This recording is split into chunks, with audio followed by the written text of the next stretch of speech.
This is my 2017 Toyota 4Runner, which I recently picked up, and so far I've been very satisfied with the vehicle. Within a very competitive SUV market, I think that the 5th generation 4Runner is one of the best SUVs out there. It's got great looks on the exterior, very rugged, very bold looking, also comes with a really nice interior.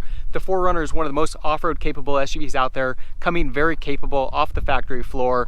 4Runners also have legendary reliability and durability and some of the best resale value of any vehicle out there. And so a lot of really great things with the 4Runner.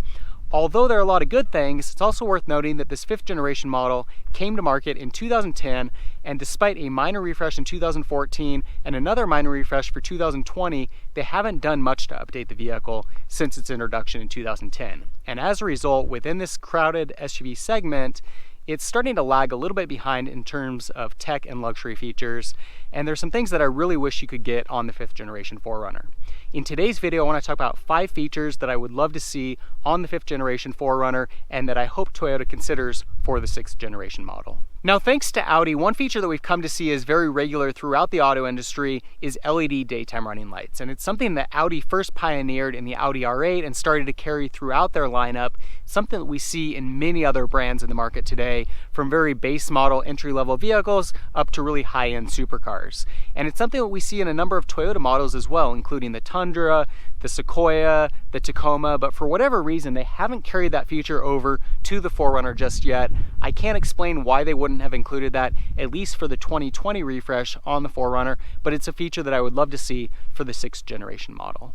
I already mentioned that the 4Runner has legendary reliability and durability, and one of the ways that Toyota does that is that they're very cautious about introducing new technology into their vehicles or updating powertrains on a very frequent basis. And with the 5th generation 4Runner, all models since 2010 have been offered with a 4-liter V6, with the exception of a single 2.7-liter 4-cylinder that was offered for the 2010 model year. And overall, it's a very solid power plant. It's got adequate power. Fuel efficiency is not that impressive, but it's not that terrible either.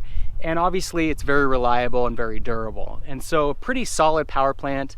However, if you look at the rest of this SUV segment, you're starting to see a lot of new technology that's helping to increase power and decrease fuel consumption. We're starting to see a lot of cylinder deactivation, turbos, superchargers, diesels, hybrids, electric power plants, and with the 4Runner, we don't get any of that. And while it's really nice that the 4Runner's got that very solid basic engine that is going to be reliable and durable, I've got to think that Toyota could introduce some of that additional technology and make the vehicle more competitive in terms of that power output and decreasing that fuel consumption. So that's something that I really wish was available on the 5th generation 4Runner, with some of that technology, and I hope to see some of those features carried over into the 6th generation model. Now, in addition to the power plant on the 5th generation 4Runner being very old school, the transmission is likewise very old school.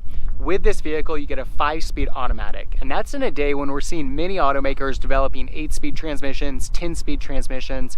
Even the Tacoma comes with a 6-speed automatic, and so not sure why it is on the 4Runner that we don't see anything more than a 5-speed automatic. Unfortunately, that's decreasing that fuel efficiency, and the vehicle is working a lot harder than it needs to when you get up to those highway speeds. I wish that it came with a better transmission, and hopefully with the 6th generation model, we'll see that improvement.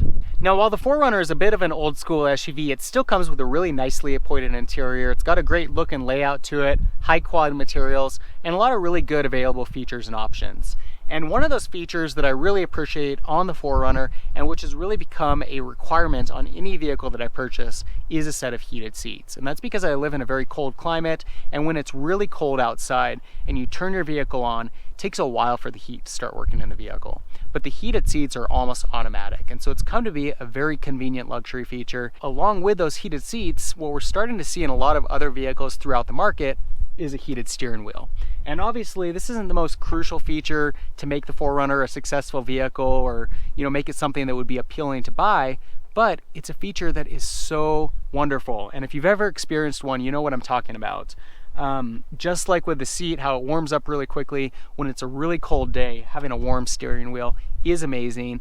And while it's something that is really great for that day-to-day use when you're just commuting to work, it's also a feature that I could see coming in really handy if you're off-roading. If you're out in the snow or on a wintry day and you're spending a lot of time outside, when you jump in the vehicle and you're driving, really nice to be able to warm up those hands. And so that's a feature that isn't necessarily crucial to the success of this vehicle overall, but I think it'd be a really great feature to add to the 4Runner model in the 6th generation.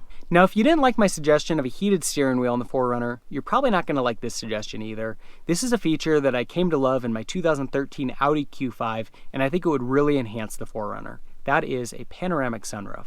Now, the 4Runner is available with a sunroof just over this front row of seats, but you can't get a full pano sunroof that starts at the front of the vehicle and carries all the way to the back. Now, this may seem like kind of a ridiculous feature for a very old school off-roading SUV, but take a look at the Land Rover LR4, which is definitely more of a luxury vehicle than the 4Runner, but it's got 3 sunroofs. It's got one over the front row seats, one over the middle, and one over the rear set. And I feel like in that vehicle, not only does it give the vehicle a very unique look and feel, but it also helps to increase that connection with the outside environment. So even if you're off-roading in the vehicle and you've got rear passengers back there, sitting back there with that full pano sunroof, give them the opportunity to really see outside the vehicle a little better, again, increase that connection with the outside, and I think it just overall could enhance that off-roading experience. And obviously it's a really great luxury feature as well for that day-to-day use. And so that's a feature that I would love to see in the 6th generation 4Runner. So there you go. Those are the 5 features that I'd love to see in the 5th generation 4Runner that I think could make it even better than it already is. Obviously, even without those 5 features, it's still a really great all-around SUV, and I'm really happy with the vehicle. Love to see some of those features on the 5th generation model, but since they're not there, hopefully Toyota considers them for the 6th generation model. If you have any ideas or thoughts on what you think could make the 5th generation model better than it already is, or things that you'd like to see carried over into that 6th generation model, leave them in the comments below. For more 4Runner videos, be sure to subscribe. In the meantime, thanks for watching.